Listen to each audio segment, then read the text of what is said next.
Hin árlega Japanshátíð við Háskóla Íslands hefur alltaf mikið aðdráttarafl fyrir þá sem hafa áhuga á Austur-Asíu. Fólki er boðið að kynnast ýmsu sem tengist japönsku máli og menningu. Á þessu ári er hátíðin haldin í 14. skipti í samvinnu sendiráðs Japans og nemenda í japönsku við HÍ.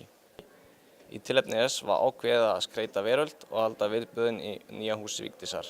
Þetta er mikið vinsælla heldur en það var fyrir bara 5 árum. Fólk veit af þessu að þetta er alltaf í janúar, þannig að þetta er mikið vinsælla. Og eitt af einu stóru breytingunum í ár er auðvitað það að núna erum við í nýju húsnæði, þannig að við erum að aðlaga okkur á nýjum aðstæðum, erum með stórglæsilegan sal og það er alltaf gaman að geta boðið upp á svona tungumálahátíð í tungumálahúsi sem við tilenga bara tungumálunum. Það er bæði utanaðkomandi fólk, það eru fyrrverandi nemendur, núverandi nemendur. Það er líka mjög mikið af litlum krökkum, þeir hafa mjög mikið áhuga á þessu og eiginlega bara fólk á öllum aldri myndi ég segja. Sumar hluti er hægt að sjá reglulega á hverju ári, eins og til dæmis fólk að stunda cosplay, japanskan búningaleik. Svona seinustu ár er það búið að vera mjög stór partur eins og maður er mjög áberandi í hópnum þegar maður er í svona búningum.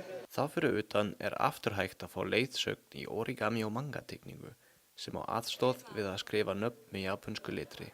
Þetta er aldrei eins, það er alltaf eitthvað nýtt, eins og í fyrra var Ikebana og svoleiðis, núna erum við með Rakugo, þannig að það er alltaf eitthvað nýtt á hverju ári, þetta er aldrei eins.